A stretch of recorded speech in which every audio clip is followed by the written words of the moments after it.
Que la paix soit sur vous, les Gaulois et les Gauloises. Je vais vous lire un petit extrait de mon livre 7 mensonges scientoïdes. Face à la faillite présumée des religions, la science apparaît de nos jours comme le seul refuge fiable, la seule parole crédible. Mais cette confiance en la parole des scientifiques a été poussée infiniment trop loin. Si loin que l'opposition traditionnelle entre science et religion n'a pas ou plus lieu d'être. Au fond, cela fait longtemps que la science est devenue une religion. Comme d'autres religions, la science a ses saints, Copernic, Galilée, Newton, Darwin, Einstein, etc. Et ses dogmes, l'homme est le cousin du singe, E égale MC2, etc. aussi. Et à cette religion scientoïde, nous adhérons presque tous, que nous en soyons conscients ou non.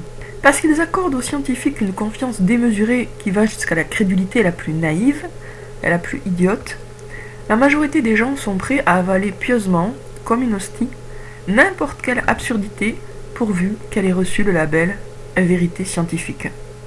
Au fil des siècles, à notre insu, la science est devenue l'opium du peuple. Si un uluberlu quelconque prétendait qu'il est mort tout en étant vivant et qu'il a le don d'ubiquité, nous ne le croirions pas.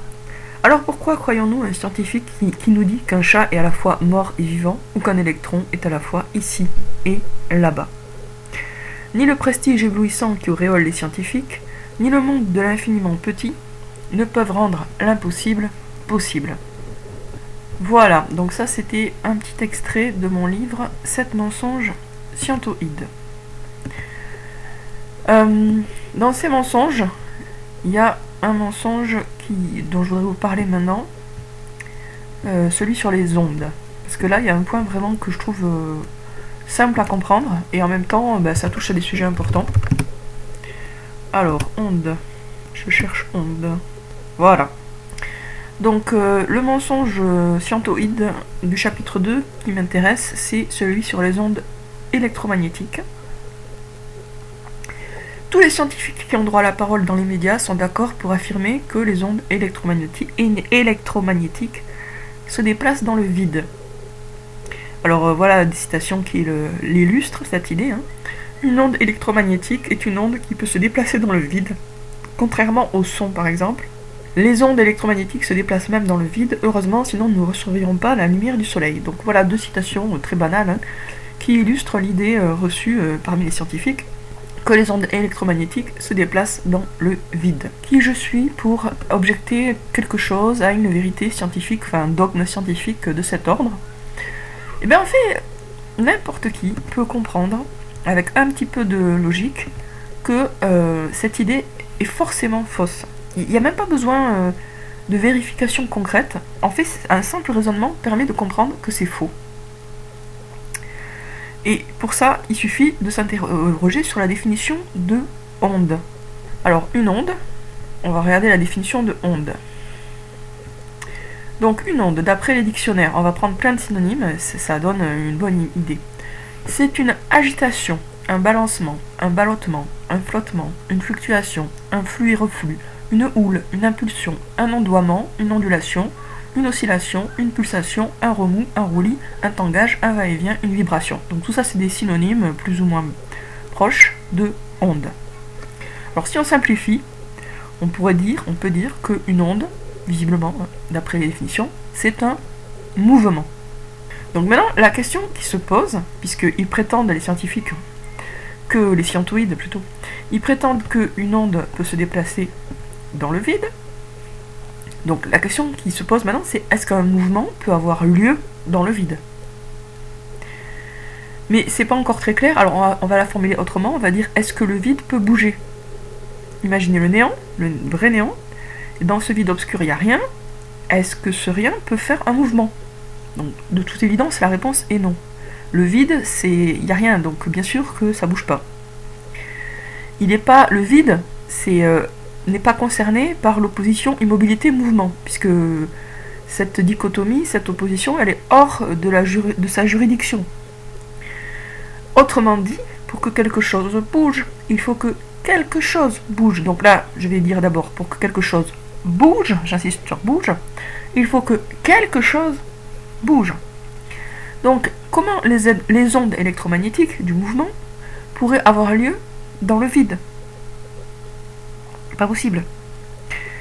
C'est un peu comme si on disait qu'il y a un tsunami sans mer, ou un ouragan sans air, ou une tempête sans eau. Hein. C'est pas possible.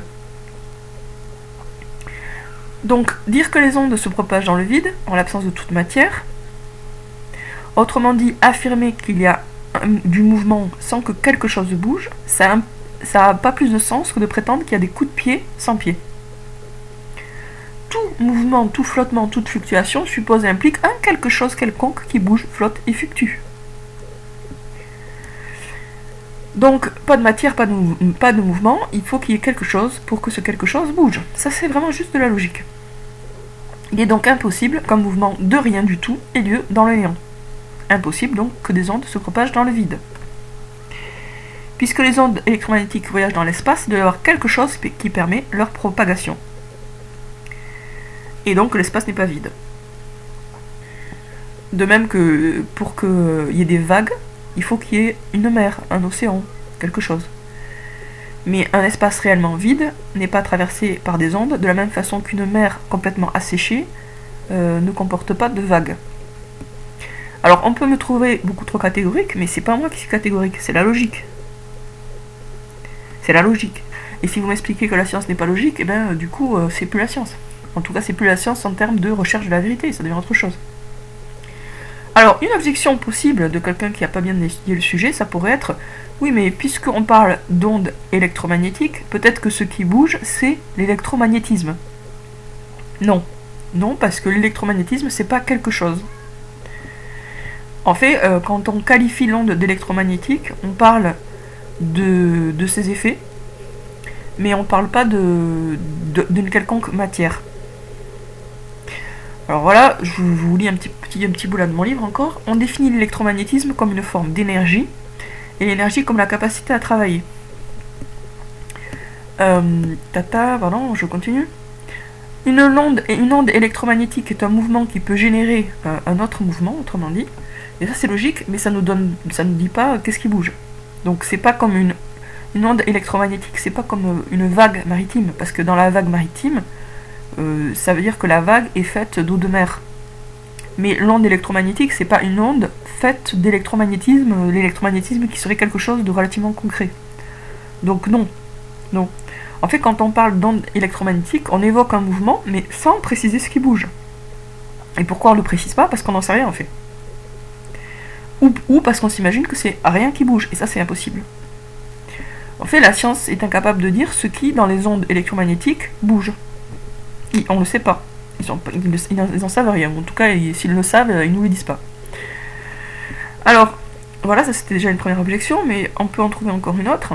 Là, je suis allée voir sur Wikipédia.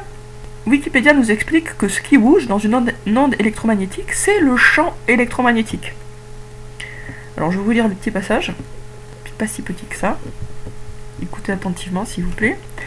Les ondes électromagnétiques n'interagissent pas mécaniquement avec leur environnement. Cela signifie que le support des ondes électromagnétiques n'est pas la matière. C'est grâce à cela qu'elles se déplacent aussi dans le vide, là où il n'y a pas de matière. Alors, que font-elles vibrer pour se déplacer et mériter le nom d'onde? Donc là, quand même, Wikipédia reconnaît qu'il faut qu'il y ait quelque chose qui bouge pour qu'on puisse parler de mouvement. Alors voici donc l'explication donnée par Wikipédia. Il existe en physique des champs. Cela désigne une partie de l'espace dont chaque point possède une propriété que l'on étudie. Par exemple, le champ de pesanteur terrestre est l'ensemble de l'espace où la Terre exerce une influence gravitationnelle. Chaque point de cet espace est attiré par la force de pesanteur produite par la Terre. On peut définir de tels champs pour toutes les forces qui agissent à distance, et notamment les forces de type électromagnétique comme le magnétisme. On aura par exemple un champ magnétique tout autour d'un aimant parce que chaque point de l'espace est soumis à la force produite par cet aimant. Lorsque l'on s'intéresse au champ électrique et magnétique, en même temps, on parle de champ électromagnétique. Une onde électromagnétique est une vibration de ce champ électromagnétique. Alors, est-ce que la question est résolue? Absolument pas. En effet, si on se concentre sur le passage, je ne vais pas vous le relire, mais vous pouvez le réécouter, on peut se demander de quoi est constitué un champ magnétique. Du coup, puisque c'est une vibration de champ électromagnétique. Et bien la réponse est rien du tout, puisque un champ est une partie de l'espace, et comme l'espace est censé être vide, c'est une portion de vide. Donc quand on a dit qu'une onde électromagnétique est une vibration d'un champ électromagnétique, on a dit en fait qu'une onde électromagnétique est une vibration de vide. Mais le vide ne vibre pas. Parce que pour que quelque chose bouge, je répète, il faut que quelque chose bouge. Quand il n'y a strictement rien, il n'y a rien qui bouge. Donc je reprends, un champ donc est une partie de l'espace, autrement dit une portion de vide, et le fait, puisque soi-disant l'espace est vide, et le fait que cette partie de l'espace comporte des points ne change rien à l'affaire, puisque un point n'est pas constitué de matière, même très éthérée, même très subtile. C'est juste un produit de l'imagination humaine, une abstraction, une idée. Un point, c'est un concept géométrique, rien de plus. Les notions de champ magnétique, de points et de propriétés, qui sont invoquées par Wikipédia, occultent donc le problème sans le résoudre. Selon les scientifiques, une onde électromagnétique est une vibration de rien du tout. C'est rien du tout qui vibre, c'est rien du tout qui bouge. Donc résumons le point de vue des scientifiques sur les ondes électromagnétiques. Les ondes électromagnétiques sont un mouvement de rien du tout qui peut très bien avoir lieu dans rien du tout. Voilà, c'est du néant qui frémit dans du néant. Donc c'est très poétique, mais c'est trop illogique pour que ce soit possible. Voilà, donc ça, je pense que là c'est quand même assez clair, c'est pas très compliqué à comprendre cette histoire. Donc non, il y a un gros mensonge là, pseudo-scientifique, scientoïde. Et voilà, si vous voulez en savoir plus sur d'autres mensonges scientoïdes, allez chercher mon livre, il est en vente sur Amazon.fr. Il n'est pas complet du tout, bien sûr, j'ai juste pris 7 sujets, pas plus, et il y en a énormément en réalité des mensonges scientoïdes, donc je n'ai fait qu'effleurer le sujet. Mais enfin, c'est quand même, je pense, intéressant. Vous n'êtes pas obligé d'être convaincu partout, mais au moins ça vous fera cogiter d'un point de vue logique. A bientôt les Gaulois et les Gauloises.